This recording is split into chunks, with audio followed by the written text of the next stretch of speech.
नमस्कार. अनिकाज किचनमध्ये तुमचं खूप मनापासून स्वागत आहे. खूप छान टेस्टी अशी ही नारळाची वडी तुम्ही पाहू शकता. आणि ह्याच्यामध्ये आपण गूळ, खोबरं आणि विलायचीची पावडर टाकल्यामुळे ह्याची टेस्ट खूपच अप्रतिम अशी झालेली आहे. तुम्ही जरूर करून बघा. अगदी लहान मुलाची तर फेवरेट अशी डिश होणार आहे.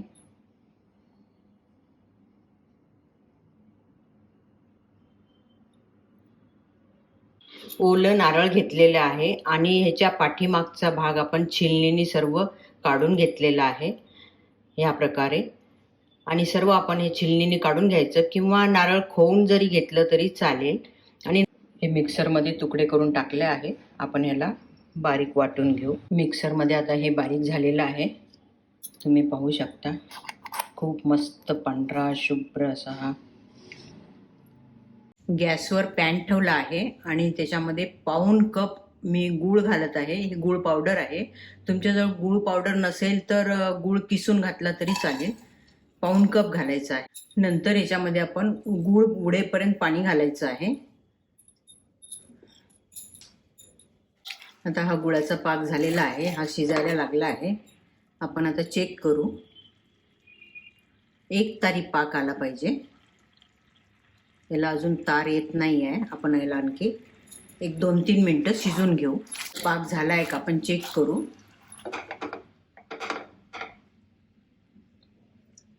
तार येतो आहे. तुम्ही पाहू शकता.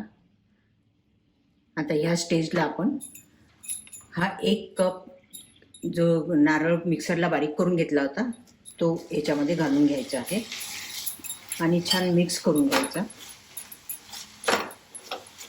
नंतर याच्यामध्ये थोडीशी विलायचीची पूड घालून घ्यायची आहे आणि याला थोडंसं आपण शिजवून घेऊ. 1 ते 2 मिनिट शिजून घ्यायचं आहे. गूळ घातल्यामुळे याला खूप सुंदर असा कलर आलेला आहे. याला आपण आणखी थोडंसं भाजून घेऊ. चांगला असा गोळा झाला पाहिजे.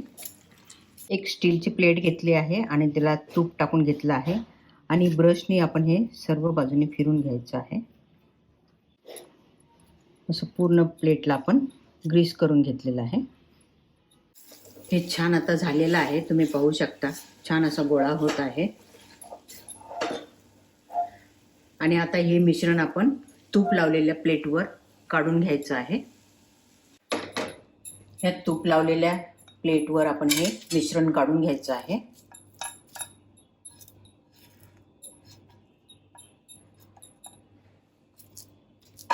नंतर याला आपण गरम असल्यामुळे चमच्यानंच असं छान याला थापून घ्यायचं आहे. थोडीशी जाडसरच ठेवायची आहे. याला असं छान थापून घ्यायचं आहे.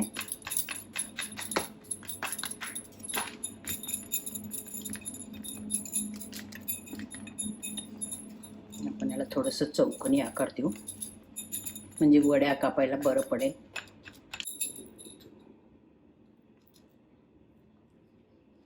तुम्हाला जशा आकारात वड्या हव्या असेल तशा आकारात तुम्ही वड्या पाडू शकता. ह्या वड्या पाडून झाल्यानंतर ह्याला रूम टेम्परेचरला 2-3 तास थंड होऊ द्यायचं. नंतरच ह्या वड्या बाहेर काढायच्या. हे आता थंड झालेले आहे. मी तुम्हाला ह्या वड्या काढून दाखवते. अगदी खूप छान मस्त टेस्टी अशा ह्या वड्या आहे. गूळ, खोबरं आणि विलायची याचं कॉम्बिनेशन खूप छान टेस्टी अशी ही डिश आहे. आणि तुम्हाला जर ही माझी डिश आवडली तर जरूर लाईक, शेअर, सबस्क्राईब करा. सबस्क्राईब केल्यानंतर समोर बेल आयकॉन येते ते दाबा म्हणजे माझी नवीन रेसिपी आल्यानंतर तुम्हाला लगेचच नोटिफिकेशन मिळेल. आणि वेळात वेळ काढून माझे व्हिडिओ बघितल्याबद्दल धन्यवाद.